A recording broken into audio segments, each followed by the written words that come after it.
Hola, bienvenidos al espacio pedagógico Lengua y Literatura. Mi nombre es Yerlin Castellanos Álvarez y el día de hoy les hablaré de los signos de interrogación y admiración. La expectativa de logro es reconocer la importancia de los signos de interrogación y admiración a través de los ejercicios para reproducir correctamente la lengua oral y escrita. La entonación es la variación de la altura tonal de la voz con que se pronuncia un enunciado. El tono, en términos acústicos, o la frecuencia fundamental, se corresponde articulatoriamente con la frecuencia de vibración de los pliegues vocales. En las consonantes sordas no se produce vibración, por lo tanto realmente no existe tono del sonido, aunque el oyente es capaz de reconstruir esos huecos de sonoridad. En todas las lenguas se usan variaciones tonales con fines lingüísticos. En las llamadas lenguas tonales, las variaciones de tono pueden servir para realizar distinciones léxicas o morfológicas, como sucede en la mayoría de las lenguas del mundo. Se estima que entre el 60 y 70% de las lenguas del mundo poseen esta característica. Ejemplos de estas lenguas son el chino, mandarín o el yoruba. En las lenguas no específicamente tonales, la variación de tono tiene que ver con fenómenos postléxicos. Estos cambios melódicos reciben el nombre de entonación. Debe tenerse en cuenta que los tonemas de las tonales tienen un comportamiento diferente de la entonación, ya que fundamentalmente sigue estando involucrada en lograr un tono u otro en cada sílaba.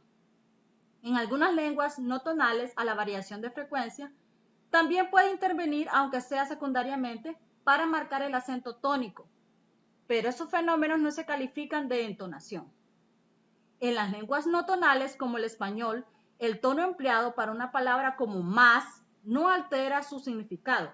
Sin embargo, su interpretación pragmática sí varía, como sucede en más con signos de admiración o más con signos de interrogación. ¿Tiene los mismos años que Pedro? Más. Las lenguas que solo usan la variación de tono para fenómenos pragmáticos se llaman lenguas entonacionales. En estas lenguas la entonación se utiliza para varios fines: marcación de oraciones interrogativas y exclamativas, marcación del tema rema y tropicalización, entre otros. Información paralingüística y extralingüística, que sirve para dar expresión a los sentimientos que acompañan a la emisión de un determinado enunciado. Matices tan modificadores del sentido como la ira, la ironía, la duda, que quedarían fuera de la percepción del oyente si lo expresado careciese de la entonación adecuada. La entonación es un fenómeno suprasegmental porque transmite información de un nivel superior al nivel léxico. Esta información no está contenida en el habla, que no está contenida en los fonemas aislados, y de ahí el nombre de suprasegmental, que permite distinguir oraciones completas que de otra manera serían fonéticamente idénticas. Entre otros detalles, ejemplos: llegaron mis amigos o llegaron mis amigos. El contorno entonacional puede ser analizado estudiando los cambios tonales que ocurren en partes concretas de la oración, especialmente en las fronteras de constituyentes sintácticas y en las sílabas tónicas. En lenguas como el español o el inglés hay dos tipos de eventos tonales importantes: las variaciones en las sílabas tónicas y la variación tendencial. Al final de la oración, los contornos tonales en las sílabas tónicas se llaman acentos tonales y los contornos asociados a los límites de oración se llaman tonos de frontera en la teoría métrica autosegmental. Los cambios de tono se pueden analizar como un paso de un tono alto a un tono bajo o de un tono bajo a un tono más alto. Para denotar los niveles de tono se usan generalmente dos niveles tonales: alto y bajo. En los textos escritos, la puntuación pretende reproducir la entonación de la lengua oral. De acuerdo a su uso, pueden ser diacríticos, o sea, los que afectan a la letra o la palabra, o sintagmáticos, que afectan a la frase y a la oración. Los signos de exclamación se emplean para expresar asombro, duda, dolor, tristeza. Se colocan al inicio y al final de la exclamación. Por ejemplo, estoy feliz, tengo mucho frío, me duele la cabeza, ay, qué dolor. Estoy muy triste. Tengo miedo. No puedo creerlo. Gracias. Qué lindo está. Soy tan feliz. Las oraciones largas y cortas, en las que se usa el signo de interrogación, se restringía a las oraciones largas, mientras que en el caso de las breves se seguía empleando solo el signo interrogativo o de cierre. Pero ¿cuándo una frase es corta y cuándo se convierte en larga? Cada uno se interpretaba un poco a su antojo. Así que en los años 1870, la Academia decidió poner orden en el asunto y en la primera edición de su prontuario de ortografía de la lengua castellana adoptó el criterio actual, es decir, que el signo de interrogación inicial se debe emplear en todas, absolutamente todas las frases interrogativas, independientemente de su extensión. Los signos de interrogación indican que se trata de un enunciado interrogativo, que el hablante pregunta algo. Los signos de interrogación son signos dobles.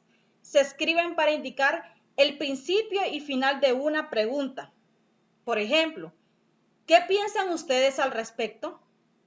¿Cómo te enteraste de lo que pasó? ¿Has llamado a tus padres? ¿Cómo te llamas? ¿Dónde vives? ¿A qué te dedicas?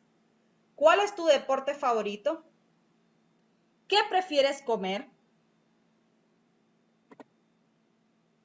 También los signos de interrogación se escriben al empezar y terminar una pregunta. Siempre debemos escribir el signo de apertura y el de cierre.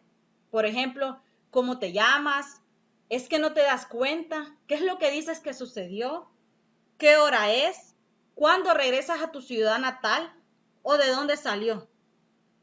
En las preguntas consecutivas también son parte de un único enunciado. Se separan con una coma o punto y coma e inician con minúscula. Excluyendo el punto se puede escribir cualquier signo de puntuación después del signo de cierre. En este caso no se da espacio entre el signo de cierre y el signo de puntuación que le sigue. Por ejemplo, ¿qué sucedió? ¿Estuviste presente? ¿Te contaron? ¿Cómo te enteraste? ¿Qué te dijo? ¿Estuvo de acuerdo? ¿Se molestó? ¿Lo hará?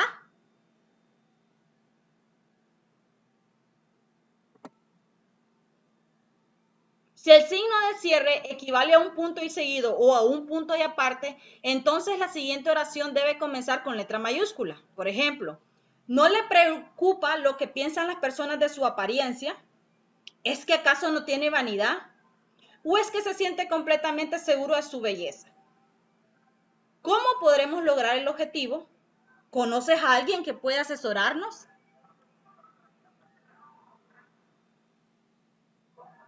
Cuando una frase es interrogativa y exclamativa, se escriben signos de admiración e interrogación. ¿Cómo te atreviste? ¿Escuchaste eso? ¿Lo vas a negar? ¿Qué es lo que dices? ¿Qué hice para merecer este sufrimiento? Para señalar fechas dudosas en obras de referencia como diccionarios y enciclopedias, se acepta escribir solo el signo de cierre, aunque se recomienda escribir ambos. Por ejemplo, Flores Miguel, 1678 a 1715. Mansilla Roberto, 1150 a 1198. La Academia de la Lengua tiene muy claro el uso correcto de los signos de interrogación y exclamación. Para empezar, subraya que los signos de apertura son característicos del español y no deben suprimirse por imitación de otras lenguas, en las que únicamente se coloca el signo de cierre. Escribir, por tanto, ¿qué hora es?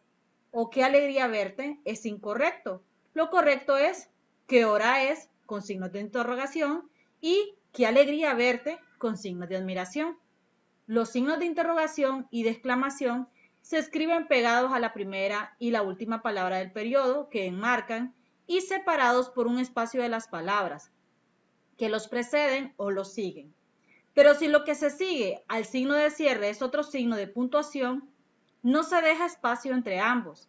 Un ejemplo, caramba, son ya las 3, se me ha hecho tardísimo. Tras los signos de cierre puede colocarse cualquier signo de puntuación. excepto un punto, ya que, como señala la academia, cuando la interrogación o la exclamación terminan un enunciado, sus signos de cierre equivalen a un punto. Bien, los signos de apertura se han de colocar justo donde empieza la pregunta o la exclamación, aunque no se corresponda con el inicio del enunciado. En ese caso, la interrogación o la exclamación se inician con minúscula. Un ejemplo, ahí va. Por los demás, ¿qué aspecto tenía tu hermano? Si encuentras trabajo, ¿qué celebración vamos a hacer? Es posible escribir 2 o 3 signos de exclamación para indicar mayor énfasis en la entonación exclamativa. Traidor. Y finalmente, también se puede combinar los de interrogación con los de exclamación, siempre y cuando los signos de cierre sean simétricos a los de apertura. ¿De verdad piensas eso? Y como conclusión tenemos que la entonación es la variación de la altura tonal de la voz con que se pronuncia un enunciado. La utilización de los signos de interrogación y de admiración son de suma importancia, ya que con ellos podemos hablar y escribir adecuadamente y nos servirán en diferentes ámbitos de la vida cotidiana, tanto profesionales como personales. La entonación de una oración enunciativa sin tropicalización del español empieza en tono alto o ascendente, presentará variaciones en ciertas sílabas tónicas y hacia el final dependiendo de la modalidad que se adopte. Terminará de forma ascendente, oraciones interrogativas, o descendente, oraciones enunciativas. Un ejemplo de contorno oracional típico del español en una oración enunciativa no marcada. La actividad de aprendizaje en este día es buscar en algún noticiero televisivo una noticia donde se refleje el uso de signos de entonación, admiración e interrogación. Escribe en su cuaderno lo siguiente. Número 1, duración del programa de noticiero. Número 2, título del programa. Número 3, palabras o frases donde considera que se utilizan los signos de entonación. Seguidamente, la bibliografía de fotografías e información. Muchas gracias por su atención. Y recuerda, quédate en casa. No salgas si no es necesario.